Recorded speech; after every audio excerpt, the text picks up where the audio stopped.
Cari maklumat dan berita politik yang bebas, kupasan yang tepat, panas. Dapatkannya secara eksklusif hanya di Jom Channel. Komitmen kami, pentasan berita Isnin hingga Jumaat. Berbicara dan isu semasa, kami garapkan secara langsung. Panel-panel berkaliber dan profesional. Interaktif, pandangan anda kami raikan. Jangan lupa bersama kami di setiap hujung minggu dalam edisi khas mingguan. Jom Channel, moving forward, sharing a new experience.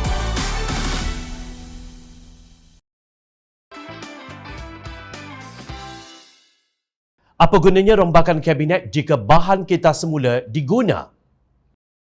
Mutakhir ini kedengaran desas-desus bahawa Perdana Menteri Datuk Seri Ismail Sabri Yaakob akan merombak kabinetnya susulan pelbagai kritikan yang diterima mengenai cara pengurusan bantuan banjir besar baru-baru ini. Ahli sejarah Profesor Emeritus Datuk Dr. Zainal Kling berkata Ismail Sabri tidak perlu tunduk dengan tekanan untuk melakukan rombakan kabinet maupun melaksanakan pilihan raya umum ke-15 dalam masa terdekat. Sebaliknya, kata Zainal, Ismail Sabri dan anggota kabinet perlu memberi tumpuan 100% kepada usaha membantu rakyat yang terjejas teruk akibat pandemik COVID-19 dan banjir yang melanda seluruh negara sekarang. Zainal berpendapat Perdana Menteri sudah memperbaiki kelemahan kerajaan dengan mengarahkan kesemua menteri sedang bercuti pulang secepat mungkin ke tanah air bagi membantu rakyat yang terjejas akibat banjir di seluruh negara. Kalau Perdana Menteri asyik nak menyusun semula kabinet, ia tidak akan menyelesaikan masalah negara sekarang. Jika kita perkemas dan tambah baik kerjasama antara agensi kerajaan dan anggota kabinet sekarang adalah lebih baik lagi. Jadi saya rasa tiada keperluan untuk melakukan rombakan kabinet. Malah jika penyusunan semula, mungkin banyak masalah baru timbul sebab anggota jemaah menteri baru perlu belajar semula dari A hingga Z, mengkaji pelbagai masalah dihadapi dan sebagainya. Tindakan itu hanya membuang masa dan mencetuskan kacau bilau dalam kerajaan. Oleh itu, desakan supaya Perdana Menteri menyusun semula kabinet keluarga Malaysia buat sekarang adalah tidak kena pada masanya, katanya kepada Sinar Premium pada Isnin. Terdahulu beberapa media melaporkan wujudnya spekulasi bahawa Ismail Sabri akan menggugurkan 3 menteri daripada senarai jemaah kabinet, iaitu Menteri di Jabatan Perdana Menteri Tugas Khas Datuk Dr. Abdul Latif Ahmad, Menteri Pembangunan Wanita, Keluarga dan Masyarakat Datuk Seri Rina Muhammad Harun dan Menteri Perpaduan Negara Datuk Halimah Muhammad Sadiq.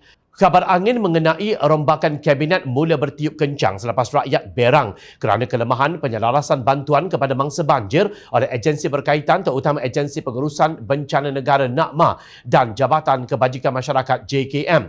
Kelembapan NAKMA menyebabkan Angkatan Tentera Malaysia ATM, Jabatan Bomber dan Penyelamat Malaysia JBPM dan agensi lain mengambil tindakan menyelamat tanpa kelulusan agensi terbabit.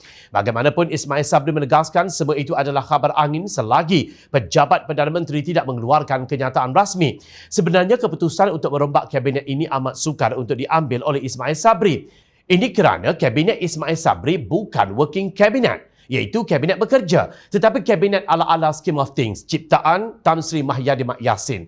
Ia merupakan kabinet ghanimah demi mendapat sokongan dan kesetiaan. Mengulas mengenainya, pengarah komunikasi amanah Khalid Abdul Samad tidak percaya Ismail Sabri berani melakukan rombakan kabinet. Menurut Khalid, kerajaan sekarang hanya pengkhianatan, tiada barakah, hanya musibah. Dengan niat nak ada kuasa je, dia bukan tahu apa yang dia nak buat.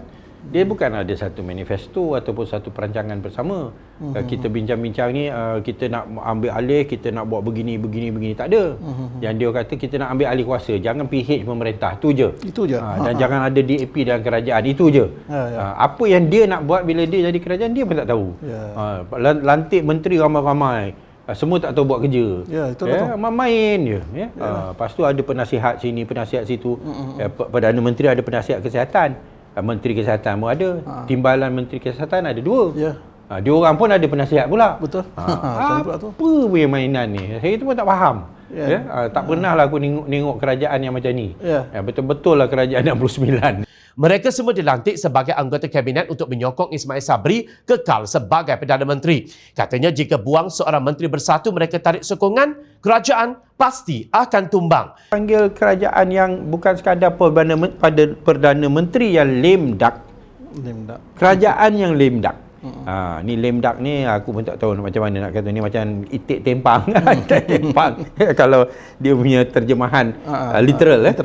Maknanya yang tak dapat berfungsi lah. Ujar Khalid, tegasnya tak ada beza rombak atau tidak kerana akhirnya mereka adalah orang yang sama.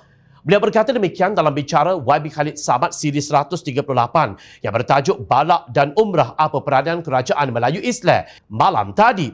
Jelas, jika mereka digugurkan, Ismail Sabri akan menerima tekanan daripada parti-parti yang kini menyokongnya. Sementara yang digugurkan akan marah yang mengambil alih tugas tidak semestinya lebih kompeten. Jika prestasi mereka lebih teruk, UMNO dan Barisan Nasional akan menghadapi kritikan yang lebih panas daripada rakyat. Ia satu senario yang amat buruk sebenarnya bagi seorang Perdana Menteri yang sedang berhadapan dengan pilihan raya umum ke-15 pada bila masa. Malang sungguh kita tidak dapat seri-seri wajah yang kini tidak ada dalam Kabinet Ismail Sabri kerana mereka sedang berhadapan dengan tuduhan dan dakwaan di mahkamah. Justru rombak atau tidak rombak Kabinet Ismail Sabri ini kesannya sama sahaja kepada rakyat jelata. Rakyat membantu rakyat. Mereka tetap akan dikitar semula daripada kalangan kakistokrasi yang kita tidak tahu entah apa fungsi mereka.